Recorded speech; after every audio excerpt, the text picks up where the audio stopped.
So பொண்ணுங்க சீக்கிரம் age attend பண்றதுக்கு இவன் தான் காரணமான இந்த வீடியோல பாத்துக்கலாமா? நான் செவனே தானா போய்க்கிருந்தேன். யாரு வம்பு தும்புக்காச்சும் போனனா?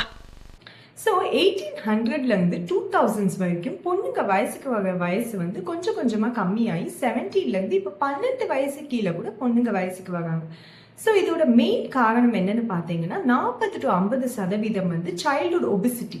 இது இன்ஃபென்ட் ஃபார்முலா ஃபீடிங்லேருந்து ஸ்டார்ட் பண்ணி இப்போ பசங்களுக்கு ultra process food, junk foods, soft drinks, நிறைய screen time exposure, sedentary lifestyle, இதுதான் மெயின் காரணம். இரண்டாவது காரணம், அதாவது 20 to 30% பார்த்தீங்கன்னா EDCஸ்ன்னு சொல்லக்கூடிய எண்டோக்ரைன் டிஸ்டர்ப்டிங் கெமிக்கல்ஸ். இவங்க என்ன பண்ணுவாங்கன்னா நம்ம பாடியில் உள்ள ஹார்மோன்ஸை ட்ரிகர் பண்ணுவாங்க.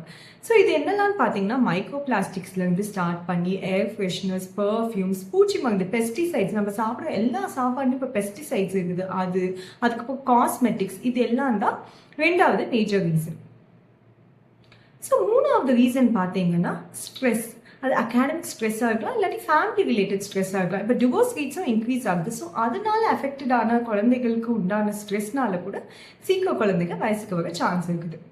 ஸோ 5% கம்மி தான் இந்த சிக்கன் இல்லை மற்ற காசஸ்னால தான் இந்த பொண்ணுங்க வயசுப்பாங்க. ஸோ 5%மும் கம்மி, அதுவும் ப்ரூவன் இல்லை.